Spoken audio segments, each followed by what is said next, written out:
जी, ये मेरी virtual machine Windows server 2016 on हुआ है। इसको मैं अब लॉगिन करने लगा हूँ। जी, यहाँ से आप लोगों ने विंडोज सर्वर 2016 का जो data centre with desktop experience है, ये वाला वर्जन सिलेक्ट करना है। सिंपल डाटा सेंटर और डेस्कटॉप एक्सपीरियंस में फ़र्क सिर्फ कमांड प्रॉम्प्ट का है। अगर डाटा सेंटर सेट करेंगे तो सारा काम आपको कमांड बेस्ड करना पड़ेगा, जैसे आपके डॉस ऑपरेटिंग सिस्टम्स हुआ करते थे। लेकिन हम क्योंकि बिल्कुल न्यू हैं, तो हम लोग पहले इसको ग्राफिकल यूज़र इंटरफेस इसका देखना चाहेंगे, ताकि हम आसानी के साथ अपना जो काम है उसको कंप्लीट कर सकें। तो with the passage of time जब हमारा एक्सपीरियंस ज़्यादा हो जाता है, तो हम तब जो है वो कमांड बेस्ड को प्रेफर कर रहे होते हैं। तो अभी आसानी के लिए, इजी टू लर्न के लिए, हम डेस्कटॉप एक्सपीरियंस वाला जो वर्जन है उसको यूज़ करेंगे। यहाँ पे आप सिंपल क्या करेंगे, नेक्स्ट कर देंगे। नेक्स्ट करने के बाद I accept the licence terms, इसको भी सिंपल नेक्स्ट करेंगे। यहाँ पे आप कस्टम इंस्टॉलेशन के अंदर जाएंगे और यहाँ पर इस वक्त कोई भी आपकी 40 GB की जो अनअलोकेटेड स्पेस शो कर रहा है, यानी कि इस टाइम कोई ड्राइव नहीं है। यहाँ पर आप, सॉरी ड्राइव कह रहा हूँ, पार्टीशनिंग नहीं हुई। तो हम यहाँ पर एक पार्टीशन बना लेते हैं। हम यहाँ पे न्यू पे क्लिक करते हैं और बाय डिफ़ॉल्ट एक ही हम सी ड्राइव बनाते हैं, लेट्स सपोज, ताकि जब ये मशीन ऑन हो तो माई कंप्यूटर के अंदर हमें सी ड्राइव नज़र आए। तो यहाँ पर ये देखें, तो अब ये एक पार्टीशन इसकी मैंने क्रिएट कर दी और एक सिस्टम ने बाय डिफ़ॉल्ट खुद से रिज़र्व की है 500 MB। तो हम लोगों के विंडोज़ करते रहते हैं, तो ये कोई नई बात नहीं है। सिंपल एक पार्टीशन बनाइए जो कि सी के नाम से होगी, और उसके बाद यहीं पे इसको सेलेक्ट करके सिंपल नेक्स्ट कर देते हैं।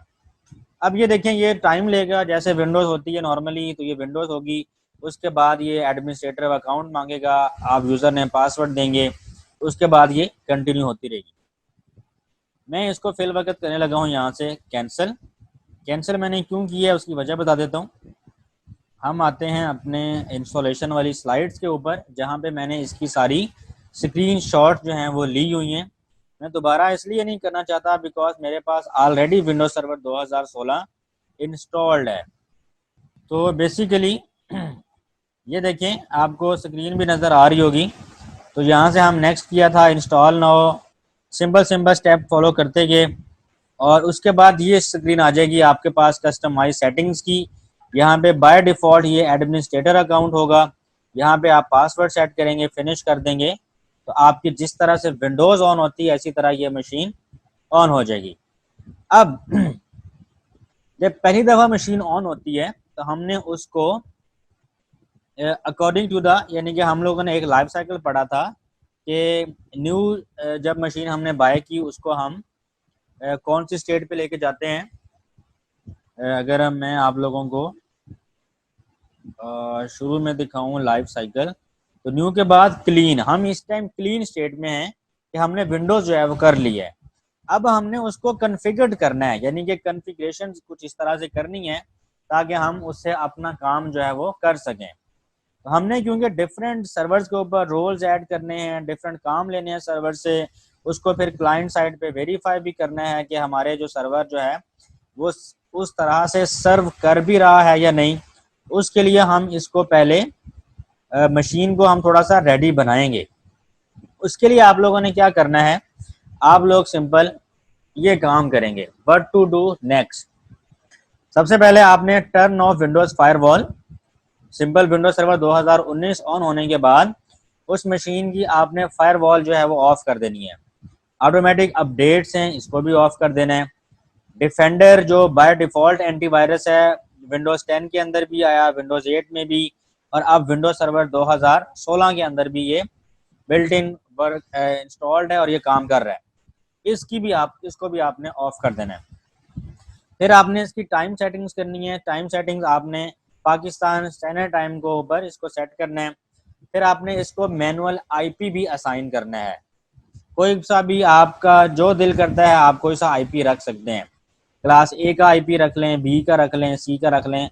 हम आईपी के ऊपर डिटेल हमारा लेक्चर आएगा, हम ज़रूर डिस्कस भी करेंगे। फॉर द टाइम बीइंग आप ए क्लास का या बी का, सी क्लास का कोई भी आईपी रख सकते हैं। उसके बाद सर्वर की नेमिंग, यानी कि आप जैसे अपने कंप्यूटर को नाम देते हैं, सिंपल माई कंप्यूटर की प्रॉपर्टीज़ में जाते हैं और उसको आप नाम देते हैं कोई, तो आप अपने सर्वर का नाम भी रख सकते हैं। तो अब नेक्स्ट स्क्रीनशॉट्स मैंने लिए हुए हैं कि आप ये काम कैसे कर सकते हैं। जैसे ही आप अपनी सर्वर मशीन ऑन करते हैं, उसके अंदर एक server manager by default open हो जाता है, खुद ब खुद ओपन होता है जैसे ही सर्वर मशीन ऑन की जाती है। तो उसके अंदर आपने डैशबोर्ड पे नहीं, लोकल सर्वर पे जाना है, तो आपको ये डिफरेंट ऑप्शंस नज़र आएंगे। मैं आई थिंक आपको दिखा देता हूँ ताकि आप लोग ऐसे ही कंफ्यूज ना रहें। कि मेरे पास विंडोज सर्वर 2016 की मशीन है और ये पहले से इंस्टॉल्ड है। इसको मैं ऑन कर लेता हूँ ताकि मैं आप लोगों को दिखा सकूँ। ओके, इसके अलावा हम लोगों ने क्या करना है, इसके अलावा आप लोगों ने ये करना है कि इसकी जो ऑटोमेटिक अपडेट्स हैं वो बंद करनी है। उसका तरीक़ेकार भी मैंने स्क्रीनशॉट्स में बता दिया है। विंडोज़ पावर शेल में आपने जाना है। ये सर्वर के अंदर का टूल है, कमांड प्रॉम्प्ट की तरह ही काम करता है, लेकिन ये कुछ एडवांस फीचर के साथ है। तो आप विंडोज़ पावर शेल में जाके कॉन्फ़िग की कमांड एंटर करेंगे, तो उसमें फिर 5th नंबर पे जो ऑप्शन है वो आप देखेंगे कि M टाइप करने से आपकी अपडेट जो हैं वो मैनुअल पे चेंज हो जाएंगी और फिर ऑटोमेटिकली अपडेट जो हैं वो नहीं होंगी। ये काम भी आपने करना है। फिर आपको मैंने कहा कि विंडोज़ डिफेंडर का जो रियल टाइम प्रोटेक्शन है उसको कैसे ऑफ करना है, वो भी सर्वर मैनेजर में आप जाते हैं और वहीं से आपको ये आसानी के साथ हो जाएगा।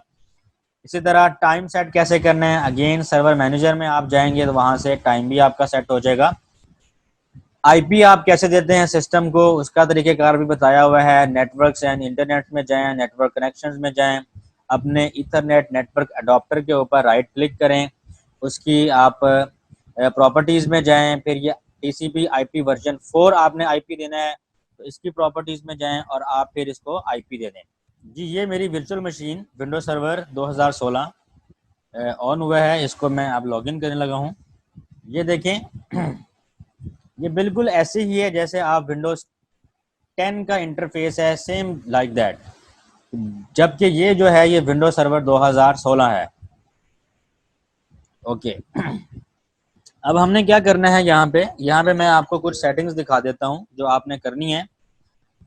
ये आपका सर्वर मैनेजर है। ये जैसे ही आप सर्वर मशीन ऑन करते हैं तो ये अव्वल तो इस तरह से नज़र आ जाएगा आपको, नहीं तो आप यहीं पे अपना विंडोज़ का बटन प्रेस करेंगे तो यहाँ पर आपको ये सर्वर मैनेजर नज़र आ रहा है।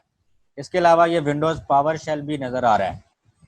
तो आप सर्वर मैनेजर के ऊपर क्लिक करेंगे तो आपका सर्वर मैनेजर ओपन हो जाएगा, जिसकी स्क्रीनशॉट्स मैंने स्लाइड्स के अंदर आपको दी हुई हैं। यहाँ पे आपने आगे इस लोकल सर्वर के ऊपर क्लिक करना है। यहाँ पर आप देख सकते हैं कि मैंने इसका time zone Pakistan standard time पे सेट किया हुआ है, रियल टाइम प्रोटेक्शन भी ऑफ की हुई है। विंडोज़ अपडेट जो है ये देखें, नेवर चेक फॉर अपडेट, यानी कि मैंने इसको मैनुअल सेट किया हुआ है। कंप्यूटर का जो नाम है वो भी मैंने यहाँ से IT रखा हुआ है। इसके अलावा विंडोज़ फायरवॉल्स को भी मैंने विंडोज़ फायरवॉल यहाँ से डोमेन बेस जो है वो ऑन की हुई है। Let me check it, turn Windows firewall on और ऑफ। तो ये देखें मैंने विंडोज़ फायरवॉल जो है प्राइवेट नेटवर्क के लिए इसको ऑफ की हुई है। तो आपके पास अभी ये डोमेन नेटवर्क वाला ऑप्शन नहीं आ रहा होगा, अभी आपके पास ये दो ही ऑप्शन आएंगे, आपने दोनों ऑप्शंस को ऑफ कर देना है।